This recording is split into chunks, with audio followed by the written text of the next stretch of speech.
Jody King-Colgrove with Quantum Techniques, and I wanted to share with you something I was watching on Channel 8 that talked about osteoporosis and how we can really prevent us from or building up our bones so we don't have so much issue.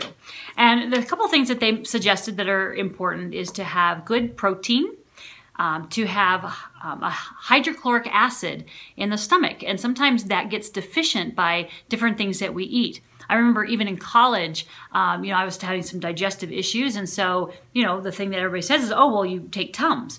Well, Tums is actually the opposite of what you need to do because it decreases the amount of citric or hydrochloric acid in your body, stomach, and in order to digest your food, you actually need more, and that's the problem. You don't have enough to digest it, so don't buy into that. Especially the whole thing with the calcium, because if you're decreasing the amount of hydrochloric acid in your stomach, you can't digest calcium. So Tums, not a good idea.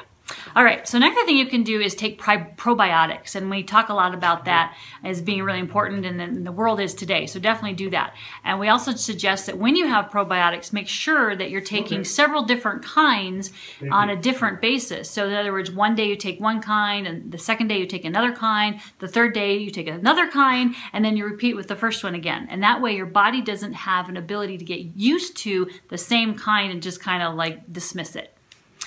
Another thing you can do is exercise. So I know a lot of times people lift weights, and that really helps with the bearing exercises. My father had been dealing a little bit with osteoporosis, and I think that's why this was interested to me. And he has now started kind of lifting some weights. It doesn't have to be a lot, but just kind of doing those heavy bearing exercises that really kind of help you gain some muscle. It's actually helped him not have as many headaches because it's almost like it's building the muscle in this area, so it's not being so affected or weak. So something to remember.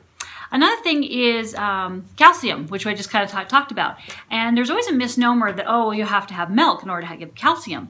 And it's actually, if you start looking at the different levels of calcium in green leafy vegetables, there is more in them than there is in dairy. So if you can't eat dairy, there's lots of different things that you can do to satisfy the calcium. The last thing they mentioned is hormones. In other words, testosterone levels and also growth hormones can also impact osteoporosis. So just a couple things to think about, so ideas. That's what we like to do at Quantum Techniques, is kind of let you know what we've learned that has been helpful. A lot of these things come also from testing, and what we find in people as we're dealing with osteoporosis and things that people are having health issues with, we test to find out if your body's deficient in it, from the outside of the cell or even down to the cellular level, and find out what's going on, what's coding in those cell surface receptors that's not allowing your body to absorb the different nutrients in your body like calcium. And so that's something that we do at Quantum Techniques that can help you figure out what may be going on in your body and to put it back on in a healing state and get it healthy. So give me an email at Quantum Techniques.